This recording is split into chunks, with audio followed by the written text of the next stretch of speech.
السلام عليكم ورحمة الله. ازيكم يا دكاترة أولى ثانوي، عاملين ايه؟ يا رب تكونوا بخير وبصحة وسلامة. زي ما عودناكم كل امتحان شهر بننزل لكم مراجعة لامتحان الشهر. مراجعة الشهر اللي فاتت ناس كتير منكم اشتكوا منها علشان كانت مراجعة حل بس. ان شاء الله مراجعة الشهر ده هتبقى شرح تفصيلي زائد حل، زائد في اخر الفيديو هيكون في حاجة انتوا طلبتوها مني كتير جدا، اللي هو يا مستر احنا بنذاكر او ما نعرفش نحل، يا مستر احنا ما نعرفش نذاكر. ففي اخر الفيديو ان شاء الله هنقعد بقى مع بعض ونحاول نحل المشكله دي باذن الله. طب محتوى الفيديو ايه؟ اول حاجه هنشرح الاربع دروس اللي داخلين في المنهج، اللي هو الدرس السادس والسابع والثامن والتاسع، اللي هو درس التكيفات، درس الغازات، درس الاشعاع الشمسي، ودرس الضغط. الدرس العاشر مش معانا في الامتحان مع انه اصلا درس صغير وكان المفروض يتحط، بس ما علينا يعني. يبقى احنا عندنا اربع دروس، الاربع دروس دول ان شاء الله هنشرحهم. طب وبعد كده هنحلهم. طب يا مستر هناخد الشرح كله وبعد كده نحل؟ لا، نخلص درس درس، ورا كل درس حاطط لكم كام سؤال كده هنحلهم مع بعض، كام سؤال مهمين. طيب تعالوا نبدأ مع بعض، وسمي الله وصلي على النبي بكوبايه الشاي كده وتعالى لي. بصوا يا شباب، احنا قلنا هناخد درس درس، نخلص الدرس نروح حلين عليه. اول درس عندنا اللي هو الدرس رقم 6، اللي هو الدرس التكيفات البيولوجيه اللي موجوده في الميه. يعني ايه تكيفات؟ نفترض دلوقتي اللي احنا عايشين في بيئه معينه، جينا اتنقلنا من البيئه دي لبيئه تانية، فانا لازم اتكيف مع البيئه الجديده عشان اعرف اعيش فيها. لو انا ما اتكيفتش معاهم وبدات اتعامل معاهم بالبيئه القديمه مش هعرف اعيش معاهم. طيب انا بقى عندي في التكيفات خدنا 3 حاجات. عندي تكيف اسمه تكيف سلوكي، عندي تكيف اسمه تكيف تركيبي، وتكيف اسمه تكيف فسيولوجي او وظيفي. طيب التكيف التركيبي اللي هو ان الكائن الحي بيتغير جزء من تركيبه علشان يتكيف مع البيئه اللي هو فيها. طب التكيف السلوكي ان الكائن الحي بيغير حاجه من سلوكه علشان يتكيف مع البيئه اللي هو فيها. طب التكيف الوظيفي او الفسيولوجي، انا عندي وظيفه معينه زي وظيفه الابصار، السمع، ربنا بيكون مديني فيها موهبه عاليه عشان اعرف اتكيف في البيئه اللي انا ايه فيها. الدرس دوت كل الفكره فيه بنعرف يعني تكيف تركيبي وسلوكي ووظيفي زي ما احنا اخدنا كده، وبناخد بقى امثال ديت في الكائنات الحيه اللي عايشه جوه الميه، عشان احنا لحد دلوقتي في الوحده بتاعه الايه بتاعه الميه. طب التكيفات التركيبيه اللي موجوده في الميه، اول مثال هناخده السمكه العاديه، السمكه اللي احنا بناكلها عادي، اي سمكه موجوده في الميه. طب السمكه اللي انتوا بتبقى موجوده في الميه او احنا بناكلها ديت، لو احنا جينا شفناها هنلاقي ان السمكه بيكون جسمها في الاول انسيابي. يعني ايه انسيابي؟ هتلاقوا السمكه مدببه من قدام. يعني لو جينا رسمنا مثلا السمكه كده رسم كروكي،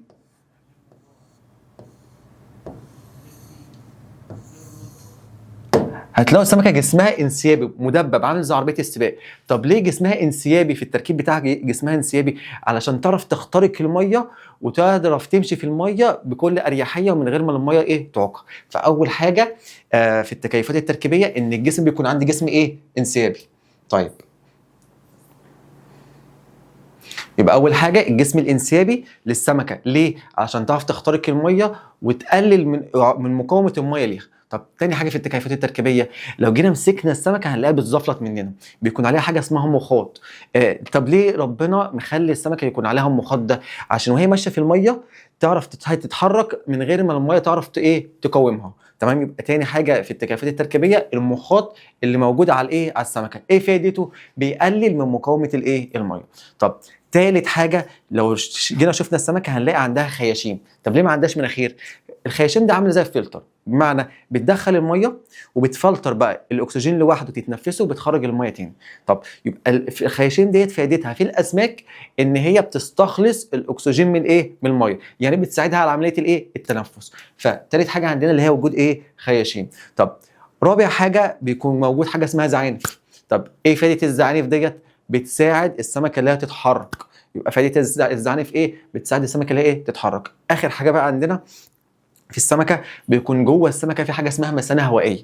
ايه فائده المثانه الهوائيه دي؟ دي بتبقى حاجه جوه السمكه كده عامله زي الكيس، الكيس دوت لو اتملى بالهواء بيخلي السمكه تطفو فوق. طب لو الكيس دوت شلت منه الهواء بيخلي السمكه تنزل ايه تحت، ده اسمه مثانه هوائيه او كيس عوام. يبقى كل فائده الكيس العوام او المثانه الهوائيه بيخلي السمكه تطفو وتنزل. بمعنى انا لو عندي سمكه هنا اهي، السمكه ديت لو عايزه تتحرك في الاتجاه الافقي، عشان دي بتجيلنا كتير قوي، يبقى كده بتستخدم ايه؟ بتستخدم الزعانف.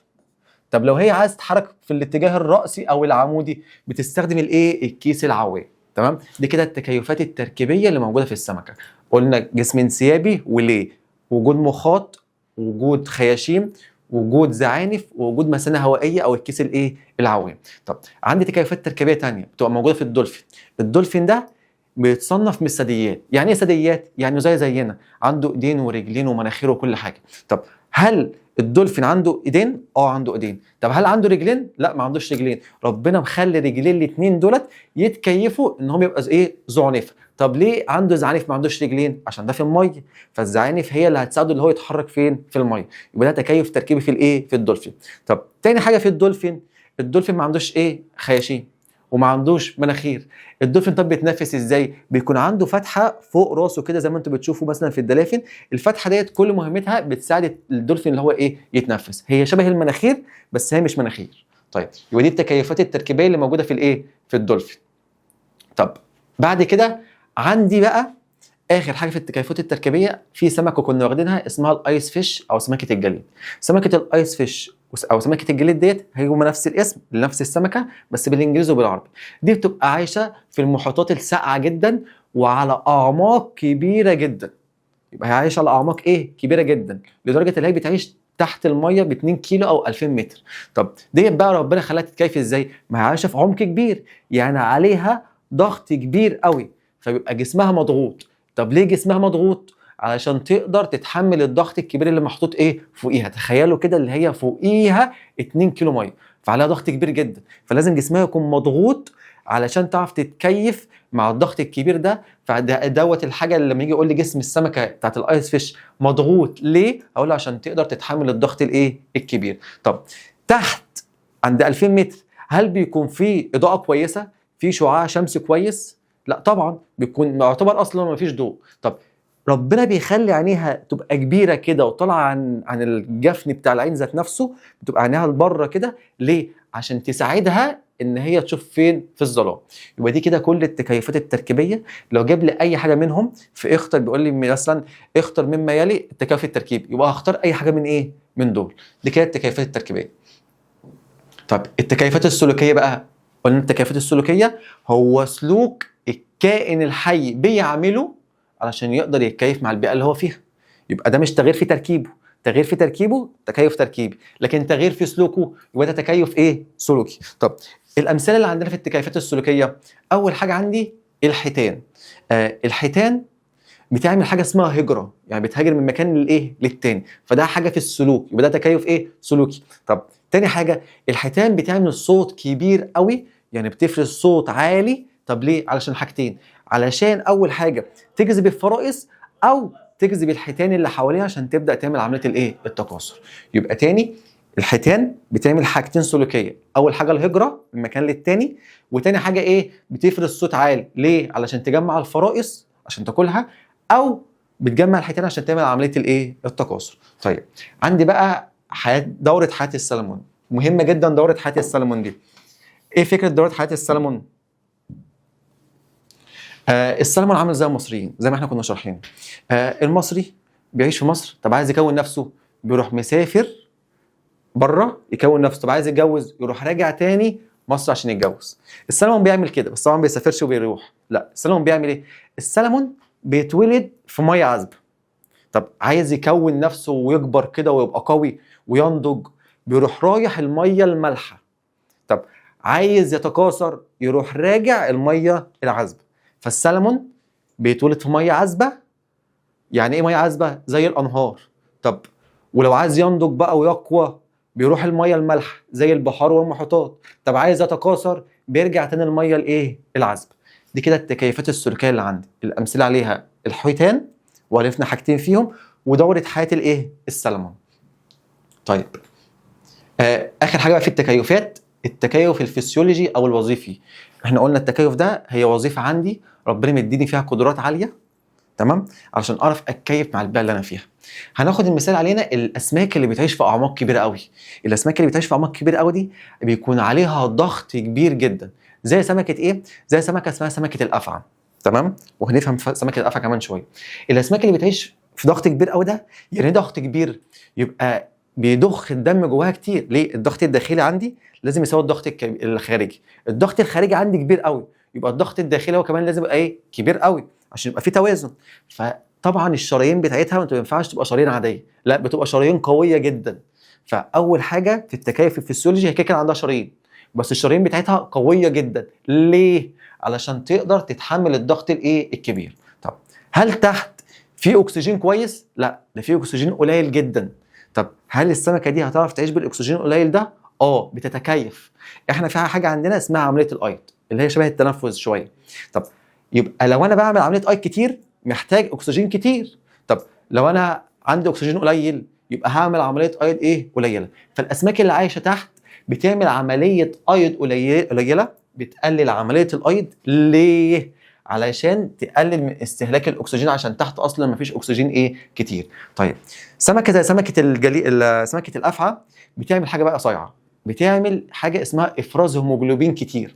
الهيموجلوبين ده كل فائدته اللي هو بيحاول يحافظ على كميه الاكسجين الموجوده. انا معايا اكسجين قليل بحاول احافظ عليه بنسبه 100%. فلما انا افرز هيموجلوبين كتير ده معناه ان انا هستفاد بكل اكسجين موجود. فسمكه الافعى بتعمل ايه؟ بتحافظ على الاكسجين ازاي؟ بافراز هيموجلوبين ايه؟ كتير. طب اخر حاجه بقى، لو انا عندي السمك اللي عايش تحت ده على ضغط كبير جدا، لو العظم بتاعه قوي او ناشف هلاقي ان العظم هيتكسر. بمعنى انا دلوقتي لو معايا قلم، القلم ده ناشف صح؟ ما بيتنيش ولا اي حاجه، مش مرن.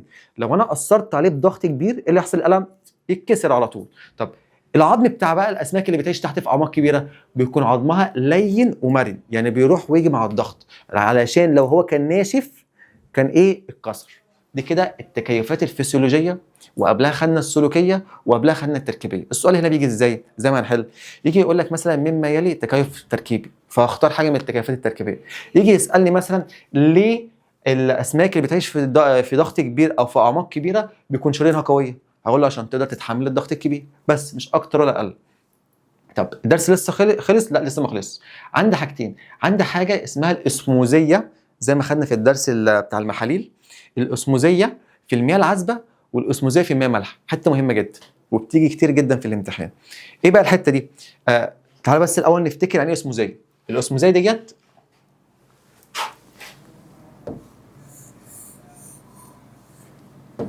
ارسم لكم اهوت عشان نفتكرها، عشان نعرف بس نفهم يعني ايه اسمه زي. لو انا حاطط هنا ميه عذبه وحاطط هناك اهو دي ميه مالحه، كنا بنقول ان الاسموزيه الميه بتتحرك من التركيز القليل للملح للتركيز الاعلى للملح. بمعنى ان الميه هتبدا تتحرك من التركيز القليل للملح اللي هي ميه عذبه، تروح رايحه للتركيز الاعلى في الملح اللي هو الميه الايه؟ المالحه. يبقى الاسموزيه الميه بتتحرك من التركيز القليل للتركيز الايه؟ الاعلى. طب احنا عندنا الميه نوعين، لا اما ميه عذبه لا اما ميه مالحه. هنشوف الاسماك اللي بتعيش في الميه العذبه ايه اللي بيحصل لها في الاسموزيه، والاسماك اللي بتعيش في الميه المالحه ايه اللي بيحصل لها في الاسموزيه. طب تعالى ناخد اول مثال اللي هو الميه الايه؟ العذبه. انا دلوقتي عندي سمكه عايشه في ميه عذبه بالشكل اللي قدامي ده. السمكه اهي،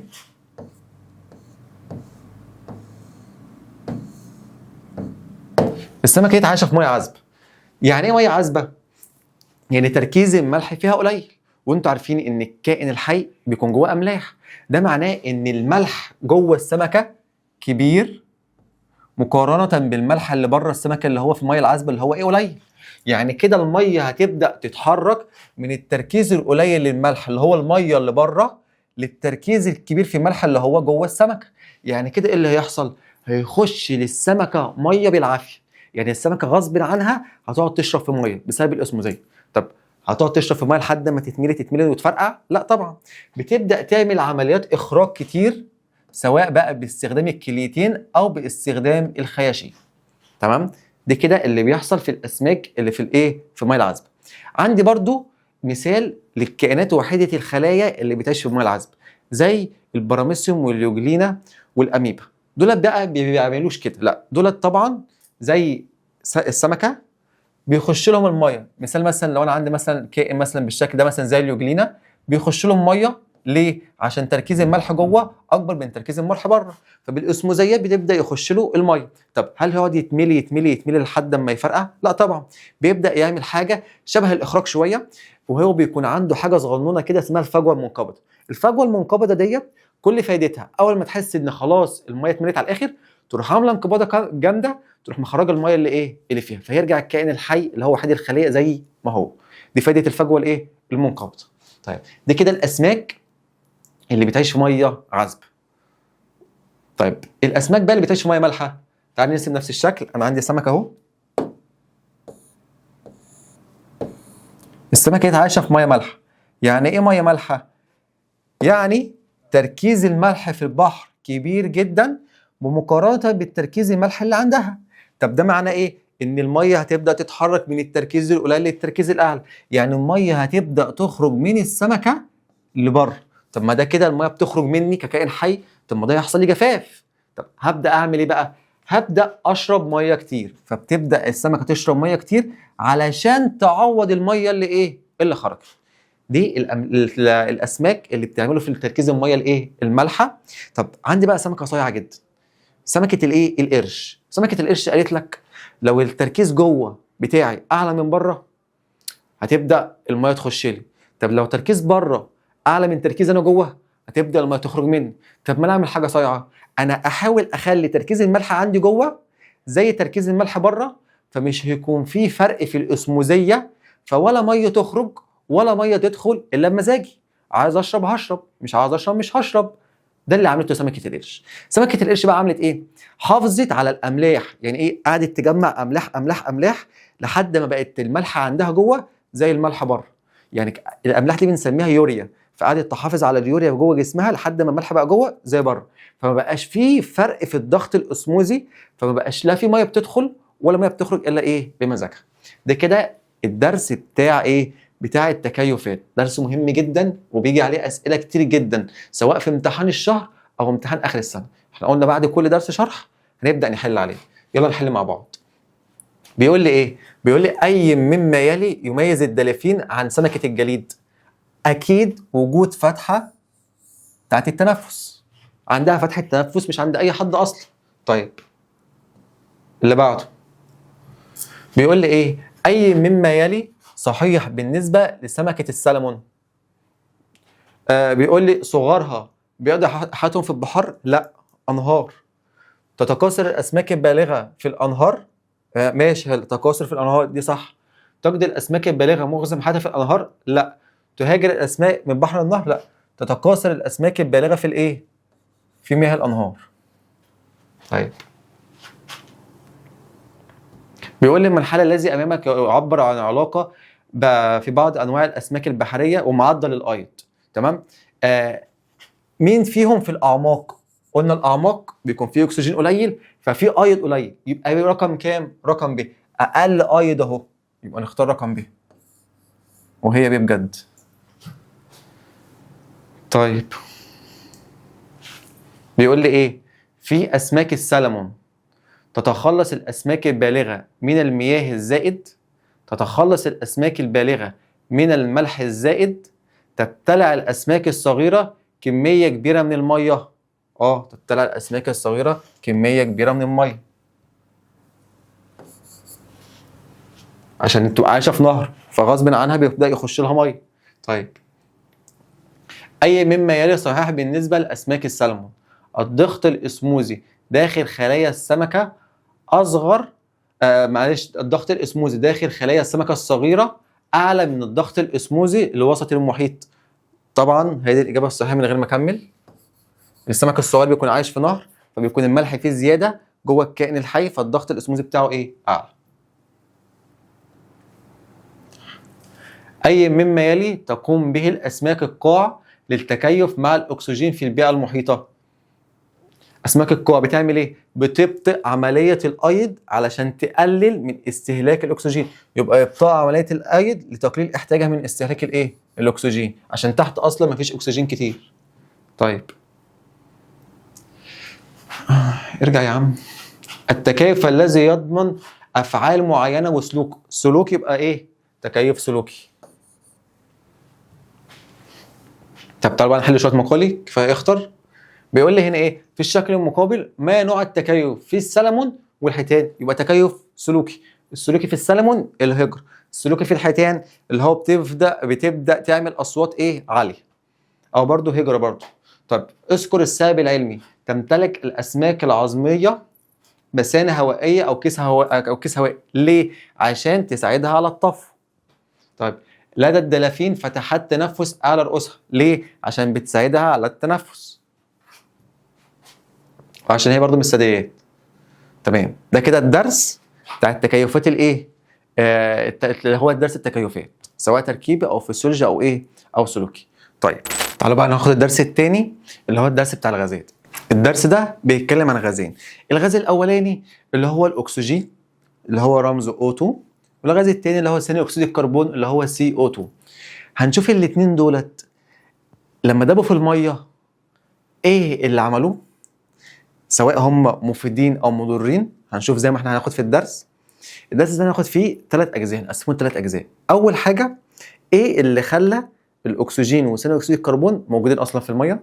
طب تاني جزء هعمل مقارنه كده سريعه بين الاكسجين وثاني اكسيد الكربون. طب تالت جزء بقى هشوف لو الاكسجين زاد في الميه هيعمل ايه، لو قل هيعمل ايه، ثاني اكسيد الكربون لو زاد هيعمل ايه، لو قل هيعمل ايه. يبقى ده محتوى ايه الدرس، نخلصه ونحل عليه. اول حاجه هو الاكسجين اصلا وثاني اكسيد الكربون ازاي ده جوه الميه؟ بسبب حاجتين، تيارات الميه والامواج، دول تخلوهم يدوبوا فين في الميه. طيب يبقى الاكسجين وثاني اكسيد الكربون دايبين في قلب الايه الميه. ايه المصادر اللي خلت الاكسجين موجود في الميه؟ عندي مصدرين. المصدر الرئيسي زي ما احنا كنا واخدين الغلاف الجوي.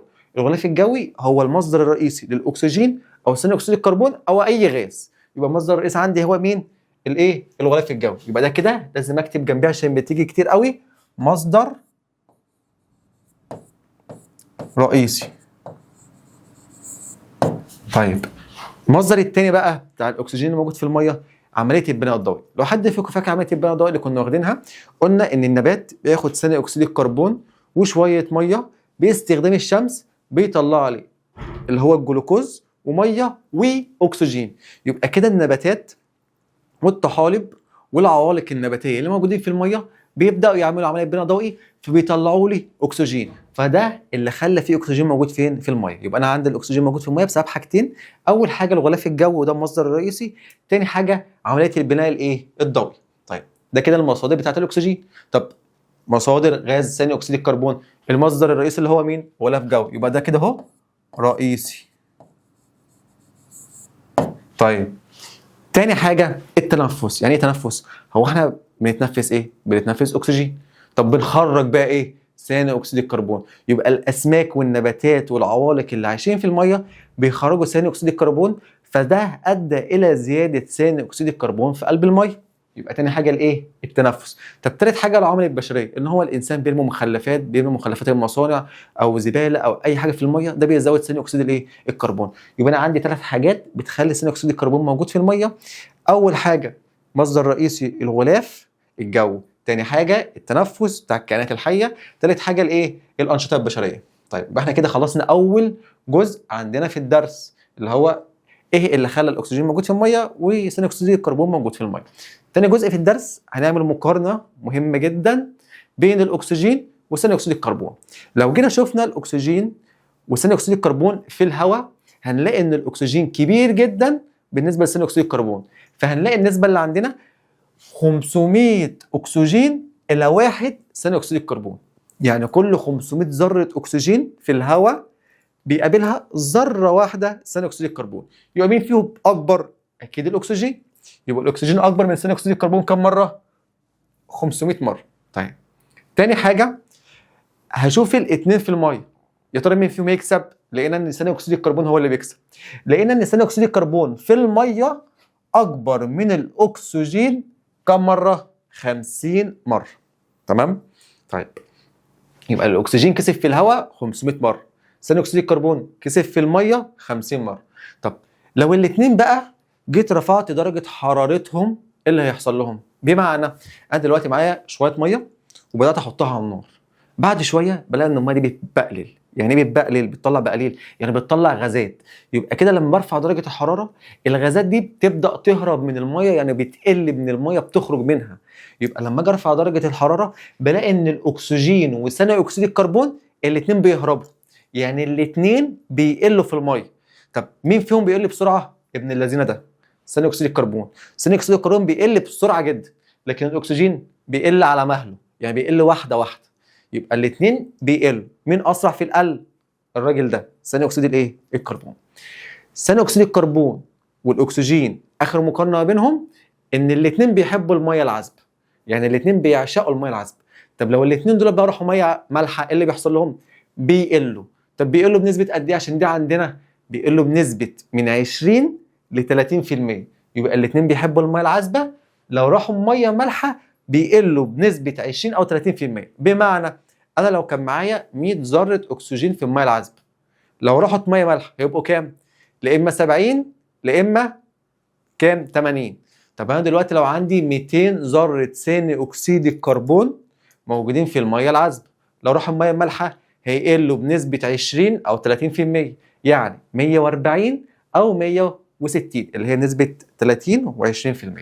طيب عندي قانون مهم جدا وبيجي كتير جدا، قانون اسمه الذوبانيه، اللي هو ذوبان الاكسجين وذوبان ثاني اكسيد الكربون.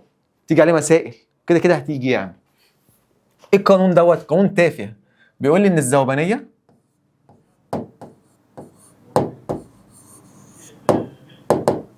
بتساوي ايه؟ بتساوي الكميه على الحجم او الكتله على الحجم. فانا اكتبها اهو، كميه او كتله على حجم. بمعنى انا دلوقتي معايا شويه ميه، ورحت حطيت فيهم كيس تانك، تمام؟ يبقى كده حطيت كميه ملح في الميه دي. طب لو انا عايز ازود بقى اكتر اروح حاطط كيس تانك تاني، فانا كده بزود اكتر في الايه؟ في الذوبانيه، يبقى بزود فيهم اكتر. يبقى تاني انا عندي الذوبانيه القانون بتاعها ايه؟ كتله على الايه؟ على الحجم. هنستخدمه في مسائل وهنحل عليه كده النهارده. طيب يبقى احنا كده خلصنا اول جزئين في الدرس، درس مهم وسهل وجميل. خلصنا اول جزء المصادر بتاعت الاكسجين وثاني اكسيد الكربون، تاني جزء المقارنه ما بينهم، اخر جزء لو الاكسجين زاد في الميه ايه اللي هيحصل، لو ثاني اكسيد الكربون زاد ايه اللي هيحصل، ولو قل ايه اللي هيحصل. الاكسجين ده جميل جدا، الميه بتحب الاكسجين واي حد بيحب الاكسجين. الاكسجين ده لو زياده ده معناه ان كده في خير كتير في الميه. يعني لو الاكسجين زاد في الميه ده معناه ان الكائنات الحيه هتعرف تتنفس براحتها ويتحركوا ويلعبوا وياكلوا ويشربوا ويعملوا كل اللي هم عايزينه. يبقى لما الاكسجين بيزيد في الميه معناه ان التنفس هيزيد، الحركه هتزيد، النشاط بتاعت الاسماك والكائنات الحيه اللي عايشه في الميه هتزيد. يبقى الاكسجين ده فل و10، زيادته خير. طيب ثاني اكسيد الكربون بقى ده ابن 60 في 70. بمعنى لو زاد هيعمل لي مشاكل، ولو قل برضه بيعمل لي مشاكل، يعني في الزياده وفي القل بيعمل مشاكل. طب لو زاد بقى بيعمل 3 مشاكل.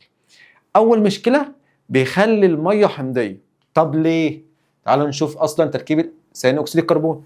ثاني اكسيد الكربون اللي هو CO2 لما اجي ازوده في الميه اللي هو H2O بيطلع لي حمض اسمه حمض الكربونيك اللي هو H2CO3.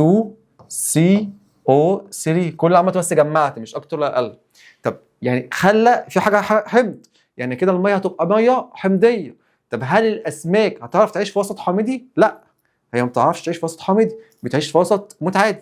طب لما انا خليت الميه بقى وسط حامضي ايه اللي هيحصل؟ طبعا الاسماك مش هتعرف تعيش، والسمك البيبي خالص اللي هو اليرقات ده هيموت. فده اول حاجه من اضرار ثاني اكسيد الكربون في الميه اللي هو خلى الوسط ايه؟ حامضي. كلمه وسط حامضي عشان ساعات ما بيجيبها ليش، بيقول لي كده ان الاس الهيدروجيني اقل من كام بقى؟ من 7 زي ما احنا كنا واخدين في الدرس بتاع الخواص الكيميائيه. عندي حاجه اسمها اس هيدروجيني، الاحماض بتبقى اقل من ال7، فممكن يجيبها لي اقل من ال7 او وسط ايه؟ حامضي. طيب تاني حاجه بيعملها ثاني اكسيد الكربون لما بيزيد في الميه ده معناه ان الاكسجين هيقل في الميه، ده معناه ان التنفس هيقل، النشاط هيقل، الحركه هتقل.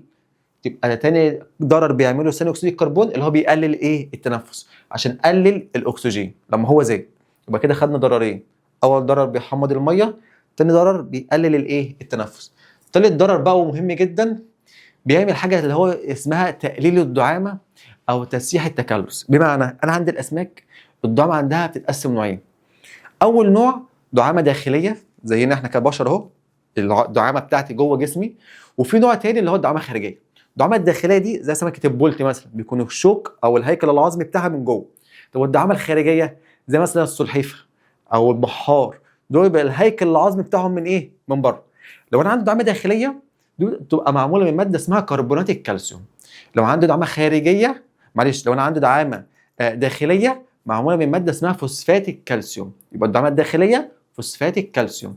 لو دعامه خارجيه كربونات الكالسيوم. طب ازاي السمكه زي المحار او السلحفاه عملوا الصدفه ديت؟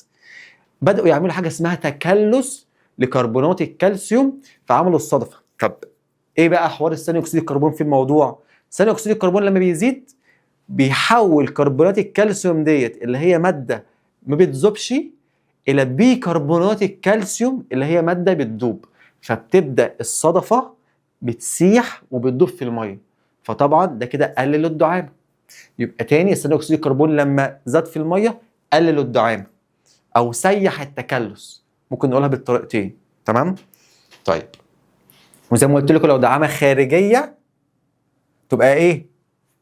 معلش، لو هي دعامه داخليه دي كربونات دي فوسفات الكالسيوم زينا احنا كده اهو، او زي الاسماك زي البولت والبوري. لو هي دعامه داخليه فوسفات الكالسيوم، لو دعامه خارجيه كربونات الايه؟ الكالسيوم. طيب، ده لو ثاني اكسيد الكربون زاد في الميه. طيب، لو ثاني اكسيد الكربون بقى قل في الميه برضه بيعمل لي مشاكل. طب مش لو هو زاد بيخلي الوسط حامضي؟ لما يقل يخلي الوسط قاعدي. يعني ايه قاعدي؟ يعني كده الأس الهيدروجيني أكبر من 7، عشان ممكن يجيبها لي كده وممكن يجيبها لي كده، فخلي بالي. طب هل الأسماك هتعرف تعيش في الوسط القاعدي؟ لا، بتعيش في وسط متعادل، فبرضه يبقى عندها مشكلة. طيب، ده كده أول ضرر لو هو زاد. طيب، تاني ضرر لو ثاني أكسيد الكربون قل في المية. طب ثاني أكسيد الكربون ده أصلا ليه فايدة. إيه الفايدة بتاعته؟ عملية البناء الضوئي. لسه قايلين عملية البناء الضوئي، إنك بتدي النبات شوية مية على ثاني أكسيد الكربون بيبدأ يعمل عملية بناء ضوئي ويطلع أكسجين بقى وأكل والكلام من ده. طيب، لما هو يقل هل النبات هيعرف يعمل عملية بناء ضوئي؟ لا، مش هيعرف، فهيقلل لي عملية البناء الإيه؟ الضوئي، مما يؤدي إلى يعمل خلل في السلسلة الغذائية.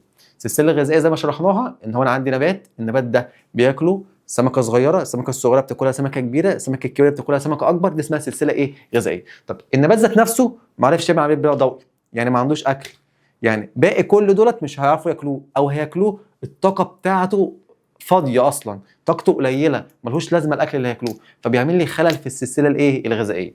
يبقى هو لو ثاني اكسيد الكربون قل برضه بيعمل 3 اضرار. اول ضرر بيخلي الوسط قاعدي، تاني ضرر بيقلل عمليه البناء الضوئي، ثم بيقلل الايه؟ السلسله الغذائيه، او بيأثر سلبيا في السلسله الغذائيه، او ممكن نقول بيعمل خلل في السلسله الغذائيه.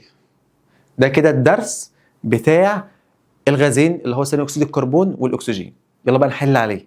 طيب، بيقول لي بقى ايه؟ عند إذابة 70 مللي جرام من غاز في مذيب لتكوين محلولا متجانسا حجمه 2 لتر، وذلك عند درجة حرارة وضغط معين، فإن الذوبانية، قانون الذوبانية لسه قايلين اهو، خلاص بقى، الذوبانية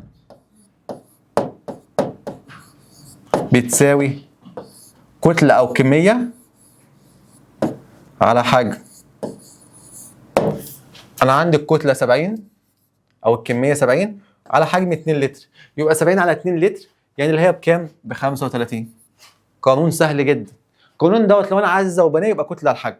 طب لو انا عايز الكتله اروح مخبي الكتله، يعني ذوبانيه في حجم. طب انا لو عايز الحجم اخبي الحجم، يعني كتله على ذوبانيه، وكنا عاملينه في شكل مثلث. طيب، كل مما يلي من مصادر غاز ثاني اكسيد الكربون ما عدا البناء الضوئي. ده البناء الضوئي اصلا بيستهلك ثاني اكسيد الكربون. طيب بقول لي في الشكل اللي قدامي دوت لما ارفع درجه الحراره ايه اللي هيحصل لغاز ثاني اكسيد الكربون والاكسجين؟ الاثنين هيقلوا، يبقى هيقلوا بس ثاني اكسيد الكربون هيقل بمعدل اكبر من الاكسجين، يبقى اللي اختار به قلنا صايع وبيعرف يجري بسرعه. طيب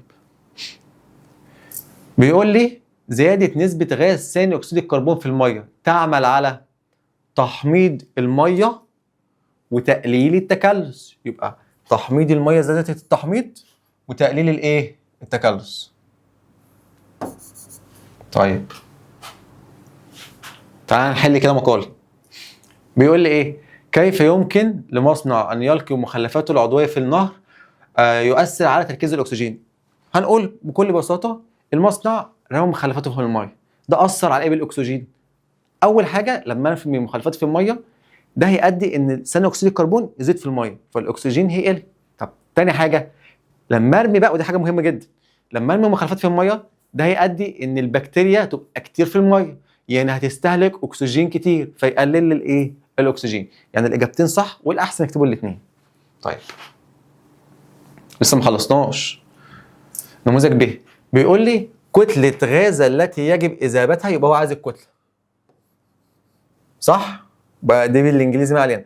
لازم كتله الغاز التي يجب اذابتها عند كوب محلول بحجمه، يبقى ده كده حجم اهو، والذوبانيه بتاعته بكام؟ 35. يلا نكتب قانون الذوبانيه اهو. ذوبانيه بتساوي ايه بقى؟ كتله اللي هو عايزها على حجم. قلنا لو انا عايز الكتله اللي هو عايزها يبقى ذوبانيه في حجم، يبقى ربع في 35 اللي هي هتطلع معانا لما نيجي نضربها في بعض تقريبا 8 و75%. طيب اللهم صل عليك يا نبي، صلوا على النبي. بيقول لي المصدر الرئيسي لكل من الاكسجين وثاني اكسيد الكربون مصدر رئيسي يبقى غلاف جوي. طيب اي مما يلي يسبب نقص رقم الاس الهيدروجيني. يعني ايه نقص الرقم الاس الهيدروجيني؟ يعني اقل من 7، يبقى زياده ثاني اكسيد الكربون. طيب اخر سؤالين بقى معانا في الدرس ده عشان نخش على الدرس اللي بعديه. بيقول لي لما برفع درجه الحراره ايه اللي بيحصل لهم هما الاثنين؟ قلنا الاثنين بيقلوا بس الراجل ده اللي هو ثاني اكسيد الكربون بيقل اسرع من الراجل ده. خلصان. هو كده ما كانش بيسالني في الحته دي بس حته مهمه جدا وبتيجي كتير. بيقول لي بقى ايه هل ينتج النقص عن عن عمليه التكلس في بعض الكائنات المائيه عند زياده ثاني اكسيد الكربون في الماء؟ بيقول لي ايه يعني السؤال بيقول لي ايه؟ بيقول لي التكلس ده بيقل لما بزود ثاني اكسيد الكربون في الميه صح ولا لا؟ وليه؟ اكيد بيقل. ليه؟ ثاني اكسيد الكربون بالميه بيحول كربونات الكالسيوم اللي هي غير بتدوب الى بيكربونات الكالسيوم اللي هي بتدوب، فالتكلس بيسيح. يبقى انا هكتب له الكلام ده هنا. طيب كده احنا خلصنا الدرس الاول والثاني وحلينا على الدرس الاول والثاني.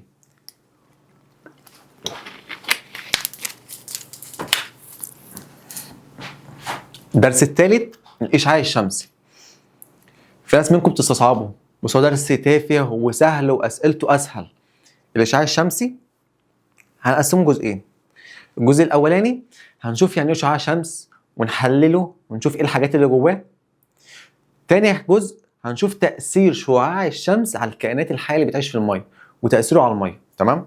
يبقى اول حاجه الشعاع الشمسي ده بيكون زي ما احنا خدنا بيبقى عباره عن موجات اللي هي بتبقى بالشكل ده قمه قاع قمه قاع قمه قاع قمه قاع وهكذا. الموجات دي سميناها موجات كهرومغناطيسيه. يبقى شعاع الشمس موجات ايه؟ كهرومغناطيسيه.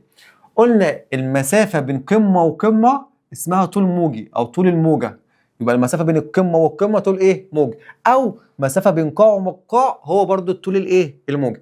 طب هل ينفع قمه وقاع؟ لا ده مش طول موجي. يبقى الطول الموجي هي المسافه بين قمتين ورا بعض او قاعين ورا بعض. طب هنرسم شكل كده عشان نفهم يعني ايه تردد.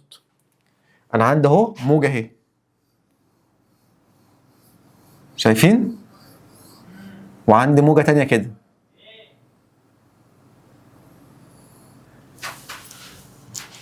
شايفين الفرق ما بينهم؟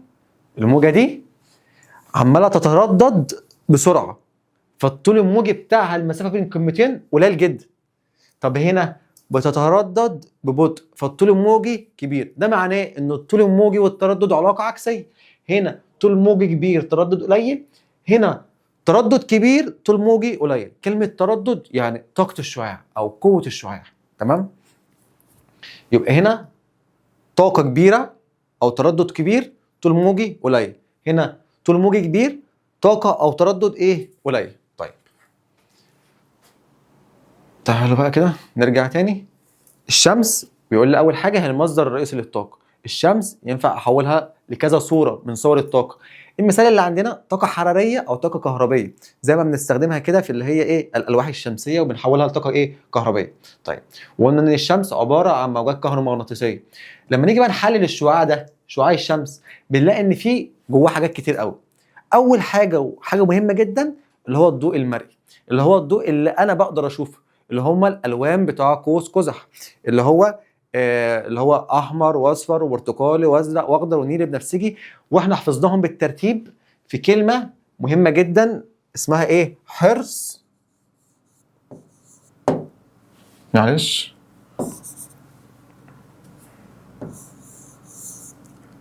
نمسح بقى البتاعه دي.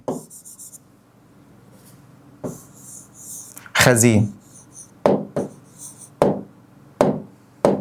حرص خزين ده يعني الحاء كده احمر، الريه برتقالي، الصاد اصفر، الخاء اخضر، الزال ازرق، اليه نيلي، النون بنفسجي. بشوف الحرف التاني من اللون بس مش اكتر ولا اقل. دي كده الالوان بتاعتي. طيب بيبدا باللون الاحمر وبينتهي باللون الايه؟ البنفسجي. طيب اللون الاحمر يبقى الاشعه اللي تحتيه اشعه تحت حمراء. طب وتحتيها حاجه اسمها الميكروويف او الميكرومتر. طب وتحتيها الراديو. يبقى انا عندي ضوء مرئي، تحته تحت حمراء، تحتيها مايكروويف، تحتيها راديو. طيب هو بينتهي باللون الايه؟ البنفسجي. يبقى الاشعه اللي فوقيه اشعه فوق بنفسجيه، بعديها اشعه سينيه او اشعه اكس اللي احنا بنستخدمها في لو حد مكسور ولا حاجه وبيروح يكشف عشان نشوف هل عنده كسر ولا لا. طب وفوقيها اشعه ايه؟ جاما او اشعه جاما. تمام؟ يبقى ديت عندي الاطياف اللي موجوده في شعاع الايه؟ الشمس. طيب زي ما خدنا جزء مهم جدا وحته مهمه جدا ان الاكبر اطوال موجيه الراديو. طب اكبر تردد يعني اكبر طاقه اشعه جاما. يعني كل ما انا ماشي كده الطول الموجي بيزيد، طب وكل ما انا ماشي كده التردد بيزيد. يعني لو جيت سالتك سؤال وبيجي مهم جدا، قارن بين الميكروويف واشعه اكس من حيث التردد، مين اكبر؟ اشعه اكس. طب مين فيهم اكبر في الطول الموجي؟ مايكروويف. طب لو جيت قلت لك قارن بين اللون الاحمر واللون الاخضر، مين فيهم اكبر طول موجي؟ اللون الاحمر. طب مين فيهم اكبر تردد؟ اللون الاخضر. بس مش اكتر ولا اقل. يبقى كده يزداد الطول الموجي وبيقل التردد، طب كده يزداد التردد ويقل الطول الايه؟ الموجي. طيب احنا كده قربنا نخلص اول جزء اللي احنا كنا بنقول عليه، بس نشرح الحته دي عشان مهمه جدا. نفترض دلوقتي انا عندي ده الميه اهي، ده مثلا سطح الميه، ده سطح الميه، ده سطح الميه. لو انا الشعاع بتاع الشمس نازل عمودي على الميه، يعني نازل بزاويه 90 درجه، ايه اللي هيحصل له؟ جزء كبير قوي منه ينفذ وجزء قليل جدا ينعكس. ده لما يكون نازل عمودي. يبقى اكبر نفاذ لشعاع الشمس لما ينزل عمودي يعني ينزل بزاويه 90. طب لو انا شعاع الشمس ده نزل بزاويه، في زاويه هنا اهي، ايه اللي هيحصل له؟ جزء كبير ينعكس وجزء قليل ينفذ. طب لو نزل بزاويه اكبر ايه اللي يحصل له؟ اهي كبيره جدا اهي، جزء كبير جدا جدا ينعكس وجزء قليل خالص ينفذ. ده معناه ايه؟ كل ما يكبر الزاويه كل ما الانعكاس بيزيد والنفاذ بيقل.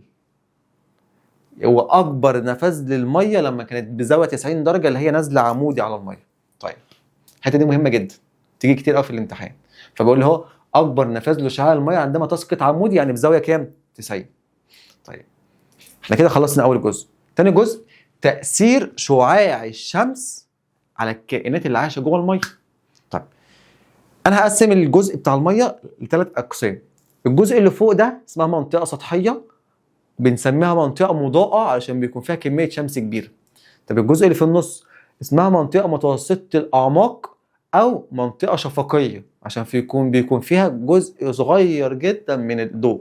طب الجزء الاخير اسمها منطقه الاعماق الساحقه وما بيكونش فيها ضوء خالص. بمعنى انا دلوقتي لو جيت اعمل دايفنج، هنزل اول جزء بلاقي ان الدنيا زي الفل وشايف ومبسوط وبشوف الاسماك وهي ماشيه وشعاب مرجانيه وكل حاجه.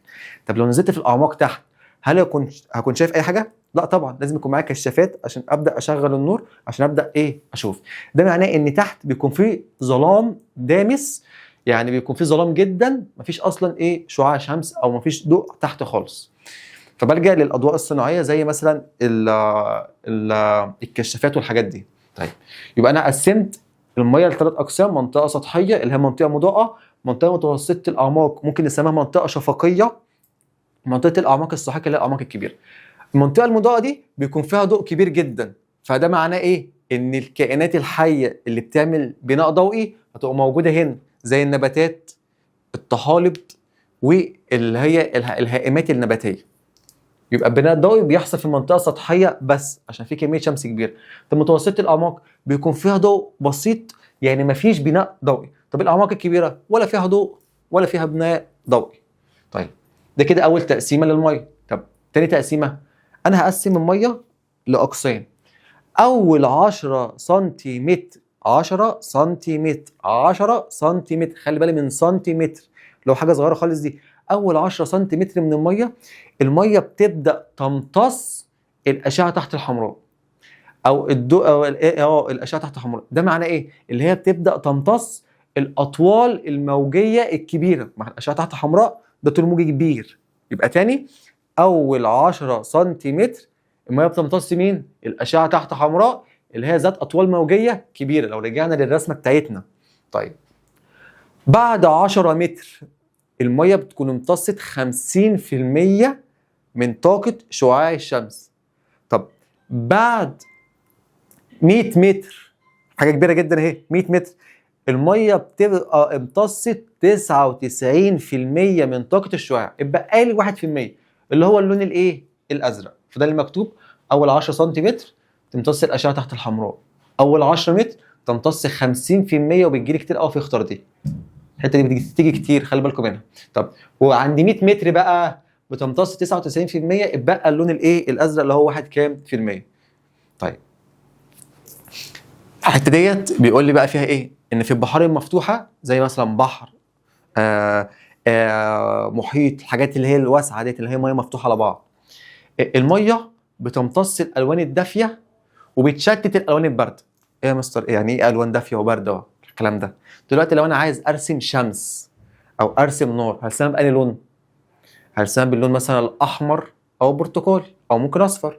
طب لو انا عايز ارسم تلج هرسمه بأنهي لون؟ ازرق او نيلي، حاجه زي كده، صح؟ يبقى انا عندي الوان دافئه زي الاحمر والبرتقالي والاصفر، ديت الميه بتمتصهم عشان الاطوال الموجيه بتاعتهم عاليه. طب الميه بتشتت الالوان البارده زي مين؟ اللي هم شبه التلج، اللي هو الازرق والنيل والبنفسجي بتطردهم، اللي هي بتشتتهم. طيب التأثير بقى على الكائنات الحية.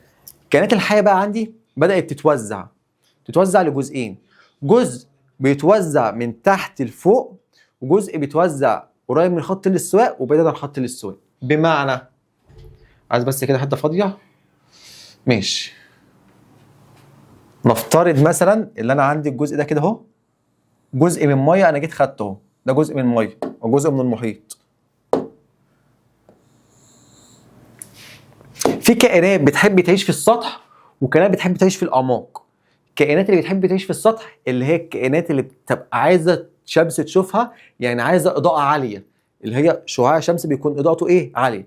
زي مين؟ زي النباتات. زي الطحالب. الطحالب ليها حاجه تانية اسمها الفيتوبلانكتون، او زي مثلا الشعاب المرجانيه. الشعاب المرجانيه دي بيكون جواها طحلب مهم قوي واسمه مهم جدا، اسمه الطحلب التكافلي او الطحالب التكافليه. دي بتعيش جوه الشعاب المرجانيه. بتعيش ليه جوه الشعاب المرجانيه؟ عشان حاجتين. اول حاجه الشعاب المرجانيه بتحميها زي بيت ليها، وتاني حاجه بتكون الاضاءه كويسه، يعني شعاع الشمس كويس، يعني هتعرف تعمل عمليه بناء ايه ضوئي. يبقى كده انا عندي الكائنات اللي بتعيش ايه في السطح.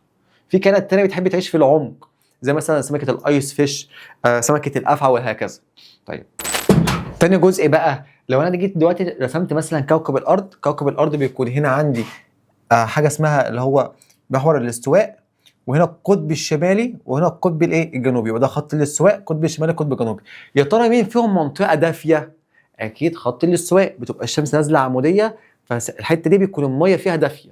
طبعا عند القطبين درجه الحراره بتاعت الميه بتبدا تقل لحد ما تبقى في القطب الشمالي اصلا قليله جدا زي ما كنا واخدين، والقطب الايه الجنوبي. طب الاسماك بقى اللي عايزه تعيش في مناطق دافيه هتعيش فين؟ اكيد هنا عند خط الاستواء، زي سمكه البراكودا والتونه. طب الاسماك اللي بتحب تعيش في مناطق بارده يعني بعيد عن خط الاستواء، زي سمكه اسمها سمكه القد. فهنا سمكه القد بتحب تعيش في مناطق بعيده عن خط الاستواء، لكن سمكه التونه والبراكودا بتعيش في مناطق ايه دافئه. طيب ده كده الدرس الثالث. يبقى احنا خلصنا الثلاث دروس الحمد لله في اقل من ساعه شرح وحل. طيب يلا نحل على الدرس الثالث. بيقول لي كلما زاد العمق فإن شدة الضوء أكيد بتقل. طيب أي من الموجات الطيف الكهرومغناطيسي الآتية لها أعلى طاقة يعني أعلى تردد يعني أشعة جاما؟ طيب جزء صغير من الطيف الكهرومغناطيسي الذي يختلف عن بعضه في التردد، أكيد اللي هم الأضواء أو الألوان، يبقى الضوء المرئي. طيب بيقول في الشكل المقابل يوضح الطول الموجي للضوء المرئي، لذا فإن النسبة بين التردد، قلنا التردد عكس الضوء المرئي، يبقى أنا ممكن أحل السؤال ده بطريقتين. أقسم الطول الموجي ده على الطول الموجي ده اللي هم 700 على 400 اللي هي 7 على 4 وأشقلبها علشان أجيب التردد. هو مش عايز الطول الموجي، عايز التردد، فهتديني 7 على 4. وده الحل السهل. في حل تاني اللي أنا مش هنا طول موجي 700 يبقى التردد هنا 700. طب مش هنا طول موجي 400 يبقى هنا تردد 400 عشان هم عكس بعض. يبقى هقسم بقى 700 على ايه؟ على 400 تدي برضه 7 كام؟ على 4. مبقاش 4 على 7 عشان هو عايز الاحمر على البنفسجي، يبقى الاجابه تبقى كام؟ 4 على 7. طيب بيقول لي ايه؟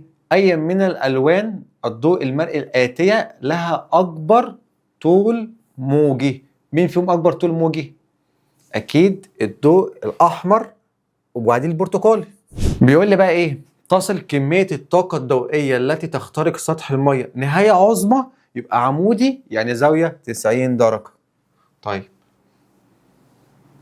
بيقول لي تمتص معظم الاشعه نقط على بعد 10 سنتيمتر الاشعه تحت الحمراء. والله احنا بنجاوب من غير ما نبص حتى على الاجابات. درس جميل. بيقول لي في المياه الصافيه تنمو الطحالب والنباتات المائيه على عمق لحد 100 متر. يبقى ليه بقى ميه صافيه؟ يبقى الميه الصافيه النباتات تقدر هي والطحالب تعيش لحد 100 متر.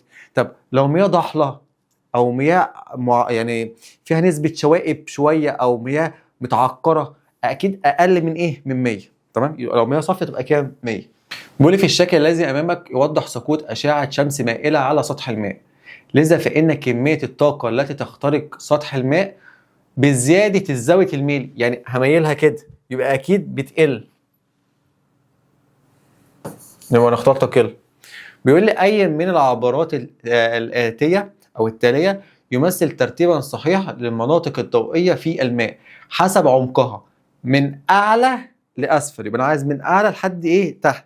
يبقى منطقة سطحية، منطقة شفقية، منطقة أعماق، أو يبقى هي منطقة مضاءة، شفقية، مناطق مظلمة اللي هي الأعماق. طيب بيقول لي بقى هنا إيه؟ بيقول لي يتم امتصاص أكثر من نقط من الضوء المرئي على عمق 10 متر 50%. هنحفظنا الدرس مع بعض. طيب يحفز الإشعاع الشمسي نمو نقط التي تعيش داخل أنسجة المرجان الطحالب التكافلية. بص بقى ابن اللذين، كتب لي طحالب تكافلية اللي هي الصح، وكاتب لي فطريات تكافلية. لو أنت مش فاهم تروح تختار دي، لا هي طحالب تكافلية. طحالب إيه؟ تكافلية. طيب، أي مما يأتي يمثل طاقة الضوء التي تخترق المياه عند خط الاستواء. يبقى الضوء الأزرق ده اللي كان بيخترق، صح؟ طب كان قد إيه الضوء الأزرق؟ 1%. عشان أنا امتصيت كام في المية؟ 99%. يبقى الضوء الأزرق 1%. يلا نحل مقالي. بيقول لي إيه؟ علل لما يأتي. تحدث عملية البناء الضوئي بشكل رئيسي في الطبقات السطحية. هنقول عشان الطبقات السطحية بيكون فيها كمية شمس كبيرة، فبتبدأ عملية البناء الإيه؟ الضوئي.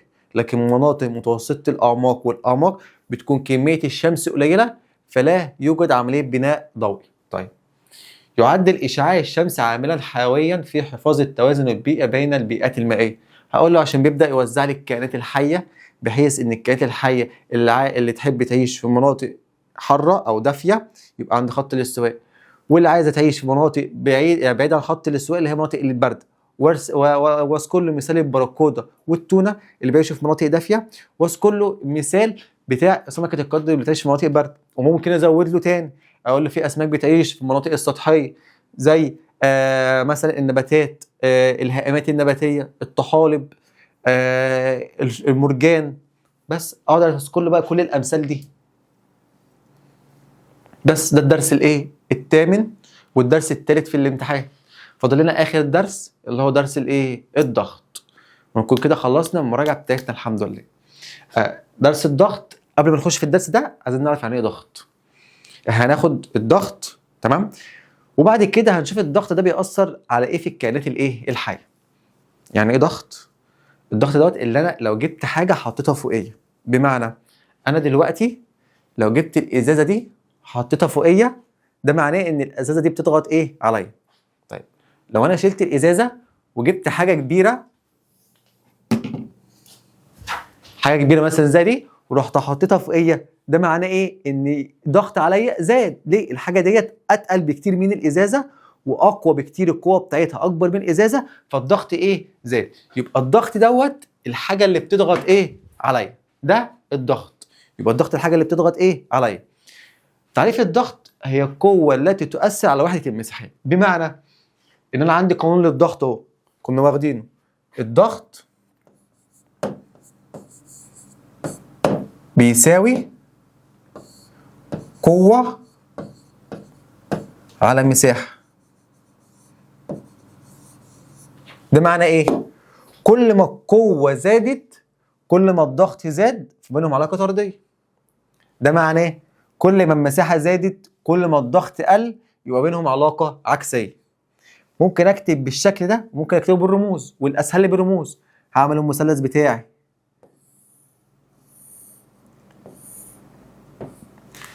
المثلث بتاعي هحط هنا القوة اللي هي فورس اختصارها اف، بي ضغط، ايه يعني اريا مساحة. لو انا دلوقتي عايز الضغط اروح مخبي الضغط يبقى قوة على مساحة. لو انا عايز القوة اخبي القوة يبقى ضغط في مساحة. لو انا عايز المساحة اخبي المساحة يبقى قوة على ضغط. تمام؟ يبقى ده قانون الايه؟ الضغط، والعلاقة بتاعت الايه؟ الضغط. طيب، عايزين نعرف حالات المادة كام حالة. كنا واخدينها في اول درس في المنهج. قلنا عندنا 3 حالات للمادة: المادة الصلبة، السائلة، الغازية. طيب، المادة الصلبة شكلها ثابت ولا بتاخد شكل الإناء؟ يعني ايه يا مستر؟ دي مادة صلبة، القلم ده صح؟ لو جيت احطه في الكوباية هياخد شكل الكوباية ولا هيفضل زي ما هو؟ هيفضل زي ما هو. يبقى المادة الصلبة شكلها ثابت. طب المادة السائلة شكلها ثابت ولا بتاخد شكل الإناء؟ بتاخد شكل الإناء، يعني شكلها بيتغير. بمعنى لو جبت شوية مية حطيتهم في كوباية هياخدوا شكل الكوباية، لو حطيتهم في إزازة هياخدوا شكل الإزازة. يعني المادة السائلة شكلها إيه؟ بيتغير.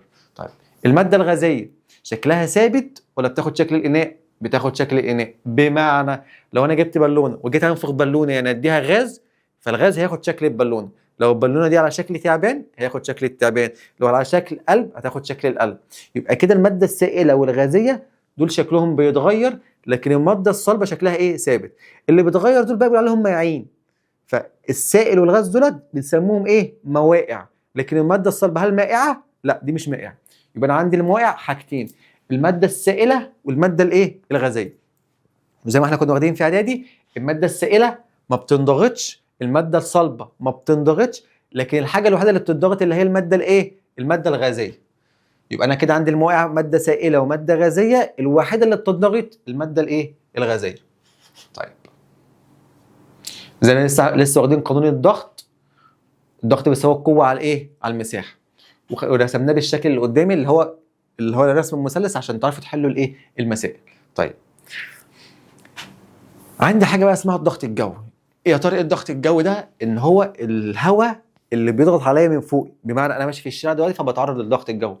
ضغط الهواء اللي فوقيه ده اسمه الضغط الايه؟ الجوي. انا عندي 3 وحدات لقياس الضغط. اول وحده لو انا جبتها من القانون، مش القانون بيساوي القوه على المساحه، القوه ديت بنقيسها بالنيوتن والمساحه بالمتر تربيع. فانا عندي اول قانون اللي هو نيوتن على المتر ايه؟ تربيع. يبقى دي وحده قياس الضغط، نيوتن على المتر ايه؟ تربيع. طيب، في عندي واحده ثانيه اسمها الباسكال، نسبه للعالم اللي عمل قانون الضغط اسمه باسكال، فعندي واحده اسمها ايه؟ باسكال.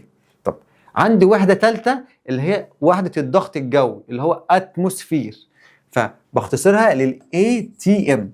يبقى عندي 3 وحدات لقياس الضغط، نيوتن على المتر تربيع، باسكال، او اي تي ام اللي هو اتموسفير.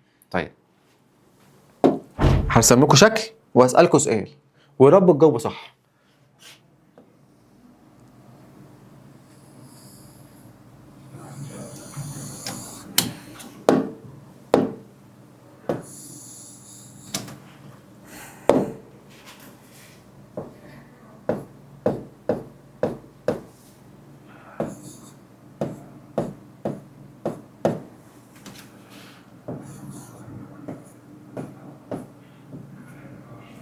دلوقتي انا عندي 3 اشخاص، شخص فوق على جبل، شخص عند مستوى سطح البحر، شخص عايم في الميه. انا هساعدكم بعد كده اسالكم. بيقولوا لي ان مستوى سطح البحر في العالم كله واحد، فالانسان اللي بيكون واقف او الكائن الحي اللي بيكون واقف عند مستوى سطح البحر ده معناه ان هو بيتعرض لكم ضغط جوي؟ 1 ضغط جوي.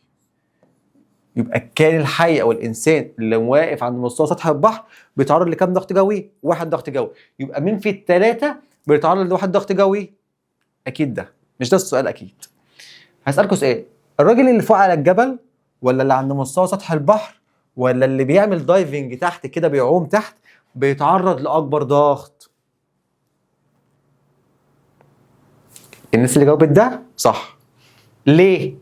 الراجل ده بيتعرض لضغطين. اول حاجه ضغط الميه زائد الضغط ده اللي هو الضغط الجوي. طب الراجل ده بيتعرض لكام ضغط؟ هو 1 ضغط جوي اللي هو اللي في ايده. طب ده بيتعرض لكام ضغط؟ حبه من الضغط الجوي، يعني ده اقل من الضغط الجوي. ده 1 ضغط جوي، لكن ده اكبر من الضغط الايه؟ الجوي. يبقى الراجل اللي بيعوم تحت ده هو بيتعرض لايه؟ لاكبر ضغط. طيب، يبقى انا عندي اهي الوحدات وعرفت ان ضغط جوي. مش انا عندي واحده اسمها اتموسفير اللي هي الضغط الجوي، وواحده ثانيه اسمها نيوتن على المتر تربيع. عندي بقى تحويله. التحويله دي تحفظوها زي اسمكم. لو انا عايز احول من اتموسفير لنيوتن على المتر تربيع بضرب في 1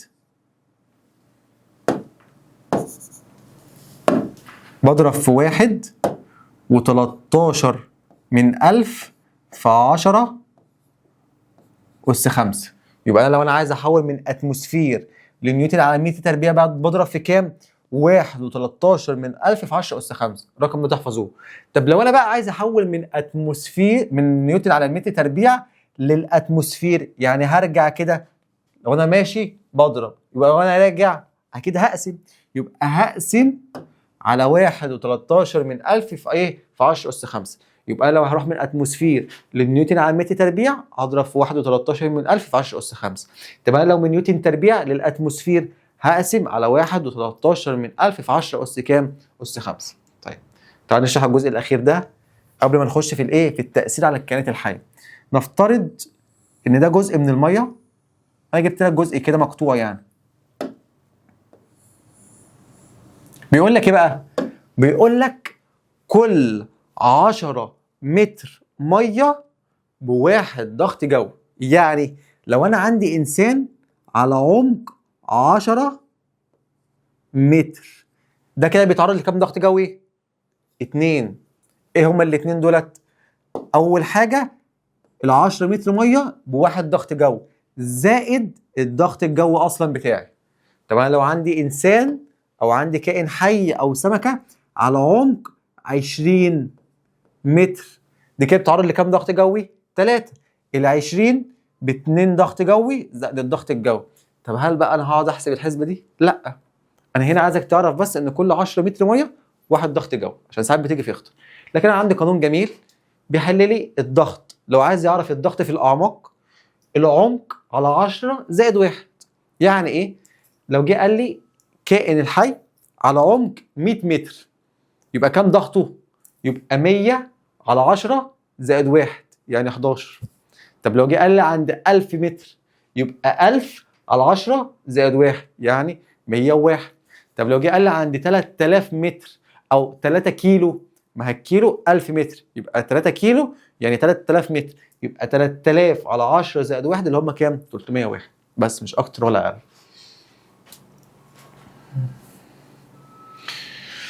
بس احنا كده خلصنا الضغط، فهمنا يعني ايه ضغط. نخش بقى في التأثيرات على الكائنات الحية. طيب برضه هنقسم الكائنات الحية ل3 أنواع: كائنات سطحية، كائنات متوسطة الأعماق، كائنات الأعماق الساحقة اللي هي الأعماق الكبيرة. الكائنات السطحية هل بتتعرض لضغط كبير؟ أكيد لا. بمعنى أنا دلوقتي نرسم برضه جزء من المية.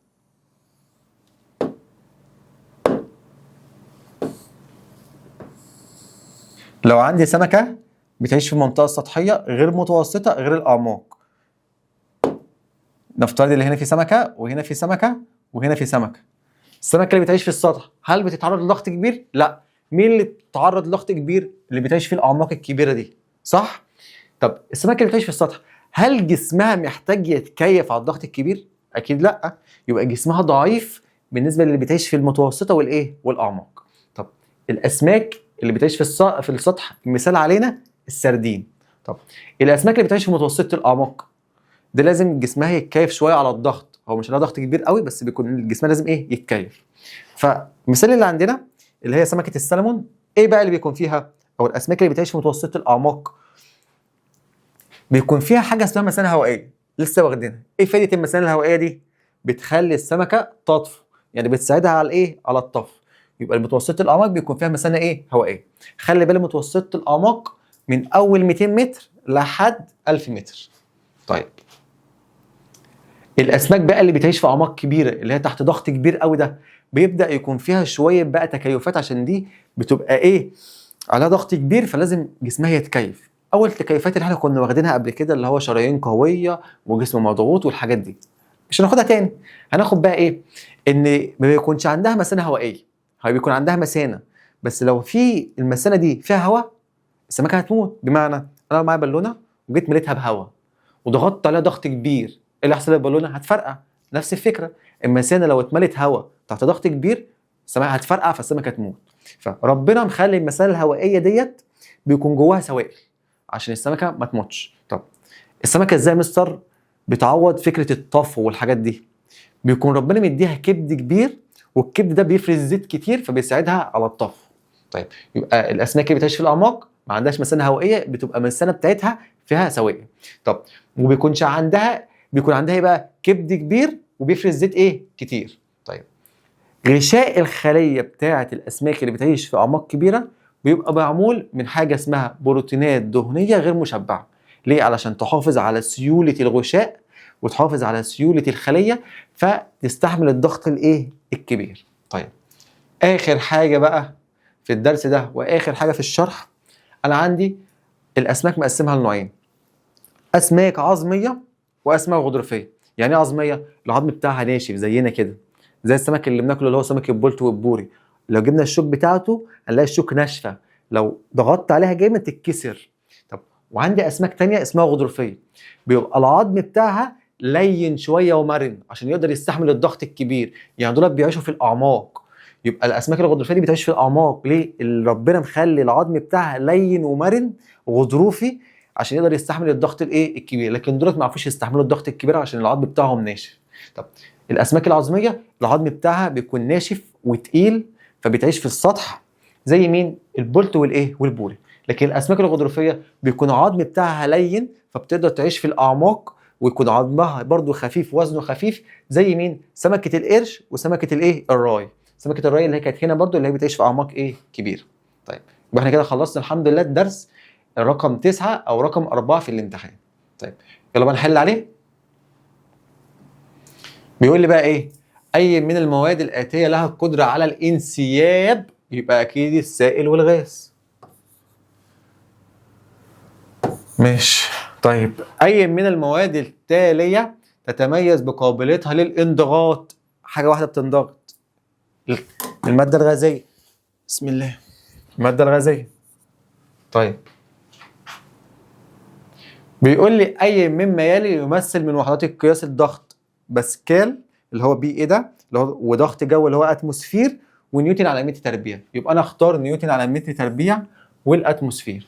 بيجي بقى يقول لي يلا تحويل عايز انا معايا 2.5 اتموسفير حولها لي لنيوتن على متر تربيع. يبقى انا هضرب 2.5 في 1 13 من 1000 في 10 أس 5. لما نيجي نعملها بالآلة تقريبا يعني هتطلع معاك الرقم ده تقريبا. يبقى برضه اعملها انا بس معيش آلة، بس هنكتب الرقم ده هيطلع معانا الرقم ده. طيب إذا علمت أن ضغط عند نقطة في باطن سائل يساوي الرقم ده فإنه يكافئ كام أتموسفير؟ يبقى أنا بقى مش هضرب في 1.13 من 1000 في 10 أس 5، أنا هقسم على 1.13 من 1000 في 10 أس 5. فأنا هكتب الرقم ده وأقسمه على 1.13 من 1000 في 10 أس 5 عشان كان عندي الواحدة بدي هو عايزها بكام أتموسفير. فلما أقسم الرقم ده دول هيطيروا مع بعض هيبقى ل 4 أتموسفير. طيب يزداد الضغط الجوي تقريبا في الميه كل 10 متر بكم ضغط جوي؟ ب1 ضغط جوي. يبقى اختار الاجابه ج.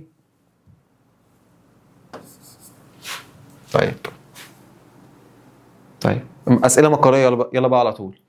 بيقول لي علل لما ياتي لا تمتلك اسماك الراي مثانه هوائيه عشان دي بتعيش في الاعماق فبتبقى المثانه بتاعتها مليانه بسوائل. عشان لو هي امتلكت مثانه هوائيه ايه اللي هيحصل لها؟ هتنفجر. طيب السؤالين دول سهلين حلهم انتوا. تعالى بس ناخد المقارنه دي عشان انتوا اصلا بتخافوا من المقارنات. بيقول لي قارن بين الاسماك العظميه والاسماك الغضروفيه. الاسماك العظميه النوع بتاعها الهيكل بتاعه عظام، لكن الغضروفيه هيكلها غضاريف. طب الوزن في العظام تقيل لكن في الغضاريف خفيف شويه. المرونه هنا غير مرن، هنا مرن. طب الامثله في الاسماك العظميه البولتي والبوري. طب الاسماك الغضروفيه سمكه القرش وسمكه الراي. طيب انا كنت هديكم الدرس العاشر بالمره بس خلاص مش عايز اتقل عليكم، نديكم الدروس اللي داخله عليكم في الامتحان بس. الحمد لله خلصنا كده خلصنا كده المراجعه بتاعتنا. قلت لكم بعد المراجعه هنعمل ايه بقى؟ هنقعد مع بعض شويه نتكلم في حاجه انتوا طلبتوها مني كتير وهو يا مستر انا مش عارف اذاكر يا مستر. انا بذاكر بس اجي احل ما اعرفش احل. طب المشكله دي مش بتواجه حد بعينه، دي بتواجهكم تقريبا كلكم سواء سنه اولى او سنه ثانيه يعني او سنه ثالثه برضه. يعني ثالثه بيبقى احسن منكم شويه عشان هم بيذاكروا من اول السنه واحنا من اول السنه الصراحه فاربينهم. فسنه اولى وثانيه انتوا اتدلعتوا في الاول فدي مشكله بقى. فليه تدلعتوا في الاول؟ فحسيتوا دلوقتي ان المنهج تقل عليكم. الجزء الاول انا مش فاهمه، الجزء الجديد دوت اللي انا باخده جديد ده مش لاحق احل عليه علشان باصص لورايا ففي لخبطه. يعني ثالثه ثانوي الناس اللي كانت مصحصحه معانا الحمد لله احنا بنحل واحده بواحده واحنا اصلا مهتمين بهم بالزياده علشان اسئلتهم يعني بتبقى عاليه شويه فاحنا بنحاول نحل كل الاسئله الحمد لله. فالحمد لله احنا مهتمين بيهم. الاسئله بتاعت المستر انا مش بعرف احل يا مستر، انا مش بعرف اصلا اذاكر، يعني اغلبيتها بتيجي من سنه اولى وسنه ثانيه. فهنتكلم مع بعض في الجزء ده ايه حل الكلام دوت اللي هو مثلا مش بعرف اذاكر او مش بعرف احل؟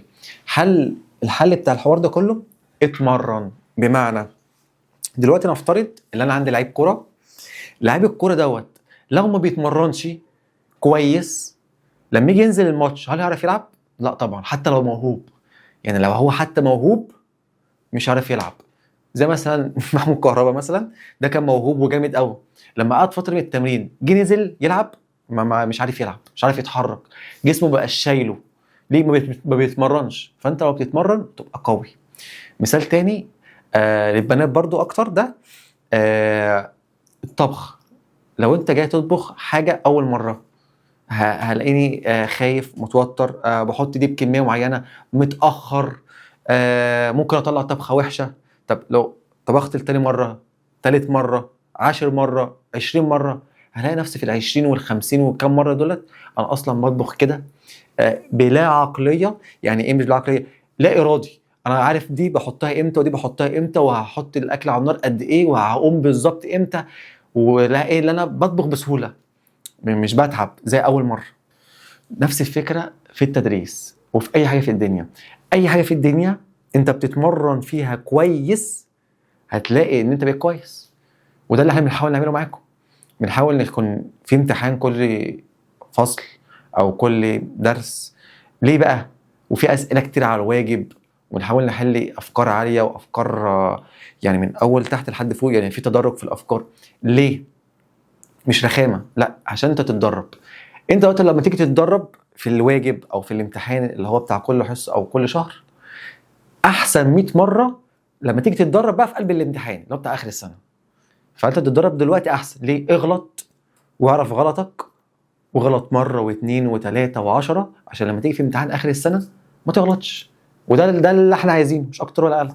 فنصيحتي لكم اتمرنوا كتير. يعني ايه اتمرن كتير؟ ابدا احل كتير. ناس منكم كتير انا هقعد اذاكر، الحمد لله خلاص انا هقفل التليفون، هعمل ايه؟ فين الكتاب، فين الملزمه، هبدا اذاكر. يبدا يذاكر يذاكر يذاكر، يجي يخش الحل اول سؤال مش عارف احل، والله ما انا مكمل مذاكره.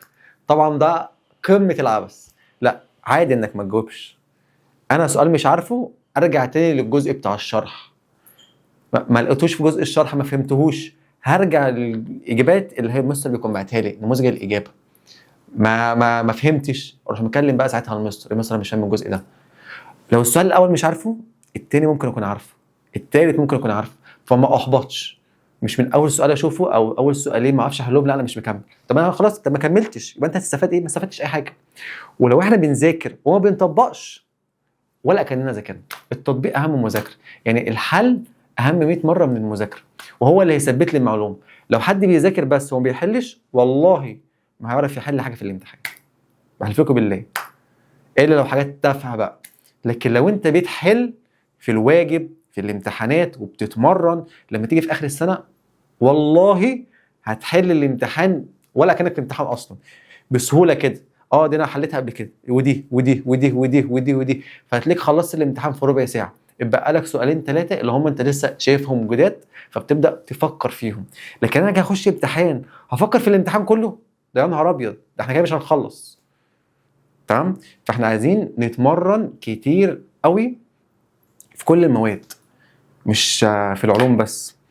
لا، في كل المواد تتمرنوا فيها، يعني تحلوا فيها كتير بس، وربنا يوفقكم. يعني دي نصيحتي ليكم، ان انتوا تتمرنوا.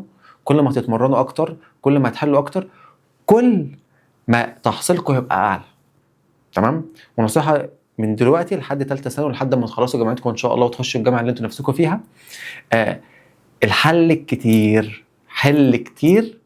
والله والله والله هتلاقي الماده سهله. مش هتحل، والله هتلاقي الماده صعبه. دي نصيحتي ليكم. تاني نصيحه بقى، دلوقتي احنا في جزء فات مننا في العلوم مثلا، في الانجليزي، في العربي، في اي ماده، ما بصلوش بقى، ما بصش للجزء اللي فات ده، احاول اركز في اللي جاي، احصل 100% في اللي جاي. واحنا ان شاء الله في المراجعات هنحاول نراجع اللي فات. مفيش مدرس يعني مش هيعمل مراجعات او مكثف ليكم ويحاول يساعدكم في اللي فات. انت اغلبيتكم اصلا الناس اللي فات. فاحنا هنعمل ايه؟ نحاول نركز في اللي جاي على قد ما نقدر، ما نبصش ورانا. لو بصينا ورانا واحنا اصلا ماشيين بوشنا هنقع على وشنا، ولا حصلنا ورا ولا حصلنا قدام. لا، احنا عايزين نحصل قدام وبعد كده نحصل اللي ورا. فاحنا نحاول نركز 100% في الجزء اللي جاي، اللي فات دوت ان شاء الله هنلمه بعدين، نركز 100% في الجزء اللي جاي. عندي وقت ممكن ابص على اللي فات. طب ما عنديش وقت، اركز في اللي جاي واحصل 100%، بحيث ساعه المكثفات او ساعه المراجعات يبقى انا عندي الجزء اللي فات ده بس اللي انا محتاج اذاكره، مش محتاج اذاكر اللي فات والجديد. تمام، مش محتاج اذاكر المنهج كله، لا انا في بس كام درس اللي واقعين مني سهله هيتلموا، مش حوار. تمام، يبقى احنا نعمل النصيحتين دولت، نركز في اللي جاي ونحاول نذاكر الحصه بحصتها. بمعنى انا مثلا النهارده خدت مثلا انجليزي وعربي، او مثلا انجليزي وعلوم، اروح اذاكر انجليزي وعلوم، ما اروحش اذاكر رياضه. اللي انا خدته النهارده ذاكره النهارده وطبق عليه النهارده، خلاص ده كده دخل اتحافر في الدماغ، مش هيخرج من الدماغ. نصيحه مني ليكم، فاعملوا بالثلاث نصايح دولت، وان شاء الله ربنا يوفقكم. انتوا لسه في سنه اولى، يعني في وقت اللي احنا نتمرن، في وقت اللي احنا نجرب، بس ما فيش وقت ان احنا نلعب. ليه؟ لو لعبنا في سنه اولى هتلعبوا في سنه ثانيه وثالثه. مش هاجي اقول مثلا انا في ثالثه يا مستر هاجي اذاكر اولى ايه وبتاع ده كده كده هنجح. مفيش الهبل ده. اسال كده الناس اللي قبليك اللي دخلوا جامعات، قول لهم لما انت في سنه اولى وثانيه لعبت، ثالثه عرفت تذاكر وعرفت تشد، ولا في ثالثه غصب عنك ما عرفتش تحصل اي حاجه؟ اكيد ما عرفتش تحصل اي حاجه من غير ما انت تسالهم، عشان هو اصلا ما اتمرنش ازاي يذاكر في سنه اولى وثانيه. فانت اعمل بالنصيحه اللي انا بقول لك بيها دي لوجه الله، والله اعمل بيها، هتلاقي اللي انت الدنيا معاك سهله في اولى وثانيه وثالثه. ولو انت من اولى وثانيه بتتعلم، وفي اولى وثانيه بتتمرن، وفي اولى وثانيه جاي على نفسك، والله ثالثه هتلاقيها سهله جدا. لكن لو انت في اولى وثانيه اتدلعت، في ثالثه جسمك وعقلك مش هيفوق اصلا، ولو فوقوا هيفوقوا في اخر السنه، اللي هو خلاص كده يا باشا راحت منك. فنصيحتي لكم يا اخواتي، حاولوا من سنه اولى تشدوا على نفسكم، انتوا مش وراكم حاجه غير اللي انتوا تتعلموا، فركز في التعليم وده مستقبلك. تمام، ركز في التعليم، ركز في النصائح اللي انا قلت لك عليها دي، لو مشيت بيها والله العظيم هتطلع من الاوائل. بس ده نصيحتي ليكم، وان شاء الله امتحان الشهر ده تطلعوا مبسوطين جدا، وان شاء الله تقفلوا، وعقبال بقى اخر السنه باذن الله، وعقبال يعني الترم دوت ما نخلصه. كنت وحشين والله العظيم من الفيديو اللي فات، وان شاء الله الفتره اللي جايه دي هحاول انزل لكم فيديوهات شرح للدروس، مش فيديوهات شرح للمراجعات بس ربنا بس يقويني كده ويكون عنده وقت فاضي، وبعد مني احاول باذن الله افضلكم وقت وننزل لكم فيديوهات شرح للدروس بتاعه المنهج الفتره اللي جايه. ربنا يوفقكم، وان شاء الله تطلعوا مجبورين الخاطر وتفرحوا لي. ولو حد فيكم محتاج اي حاجه ما يترددش، يكلمنا على الواتس، او يكلمنا على الجروب بتاع التليجرام، او يبعت مثلا على اليوتيوب كومنت، وانا ان شاء الله هرد عليه واتواصل معاه، او الاسيستنت هيرد عليه. وربنا يوفقكم، والسلام عليكم ورحمه الله وبركاته.